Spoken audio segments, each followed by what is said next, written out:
If you've spent any time learning about endurance training, you've probably heard the same three variables come up over and over again. VO2 max, the ceiling of your aerobic engine, lactate threshold, the upper edge of sustainable effort, and running economy, how efficiently you convert effort into movement. Now, these three have dominated exercise physiology and training conversation for decades, for really good reason. They're real, they're measurable, frankly, they matter. But there's a fourth variable that doesn't get nearly the same amount of attention, and in ultra running specifically, may matter more than any of them. And that variable is durability. I'm Cliff Pittman, pro ultra running coach and director of coaching at CTS. I coach athletes from first-time ultra runners to professional and world-class competitors. Today, we're talking about what durability actually is, why it's defining performance variable in long-distance racing, and how to measure it in your own training. So let's start with the problem that durability is actually trying to solve. VO2 max, lactate threshold, and running economy are all measured in a lab during very short, controlled protocols that tell you what your physiology looks like when you're fresh. And that's very useful information. But it has significant limitation. It doesn't tell you what happens to those values after 3 hours of running, or 5, or 10, or 20 plus.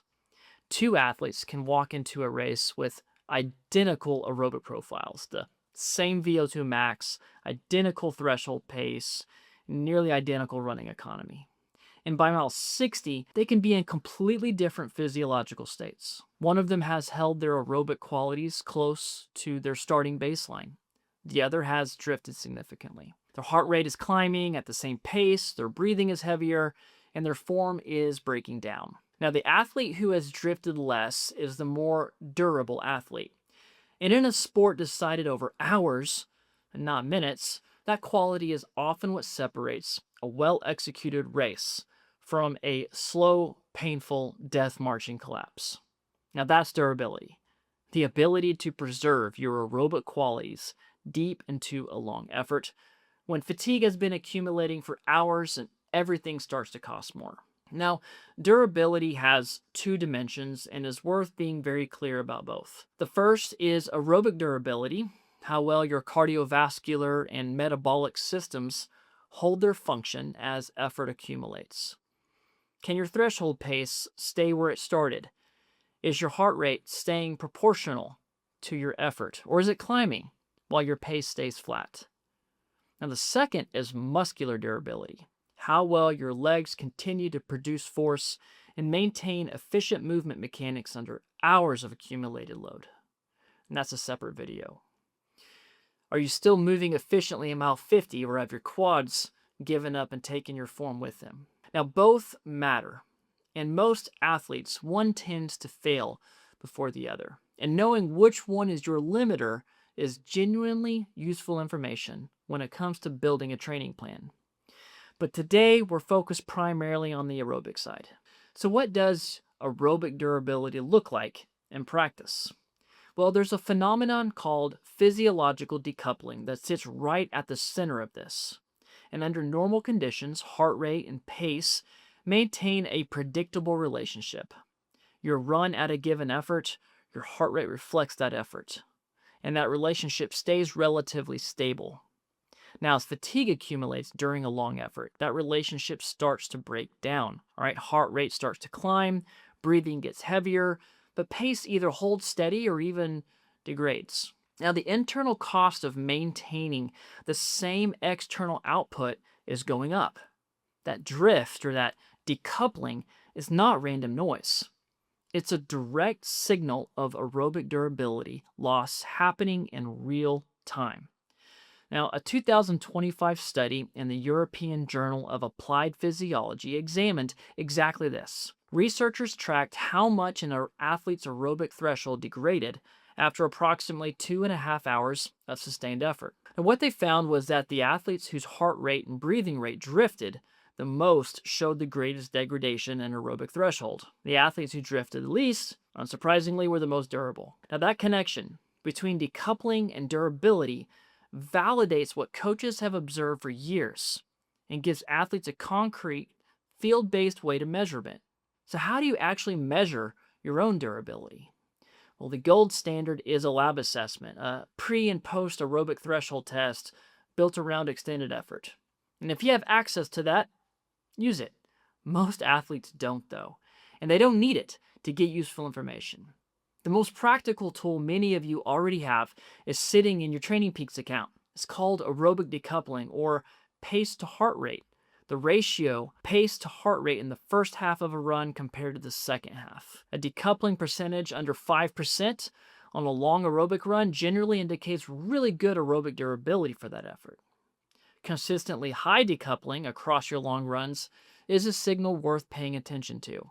For non-Training Peaks users, don't worry, you can also do this manually. Compare your average heart rate and pace from the first half of a long run to the second half.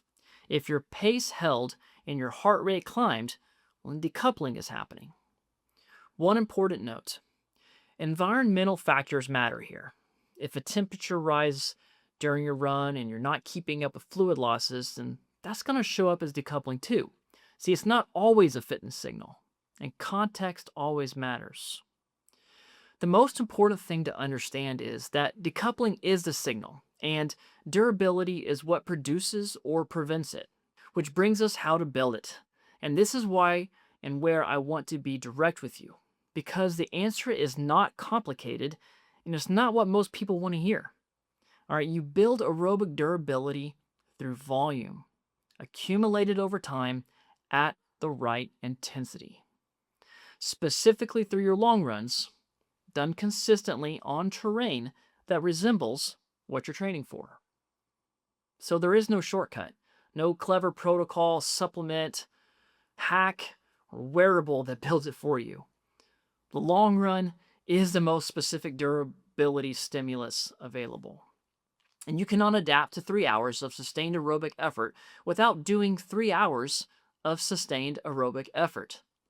Now, for newer athletes, frequency comes first. How many days per week you run. And then it's total volume. How much you run per week. Then the long run as the primary durability stimulus after that. Now, for more advanced athletes who have built that foundation, training density becomes a very useful tool, which is back-to-back long runs or concentrated volume blocks, running on fatigue legs.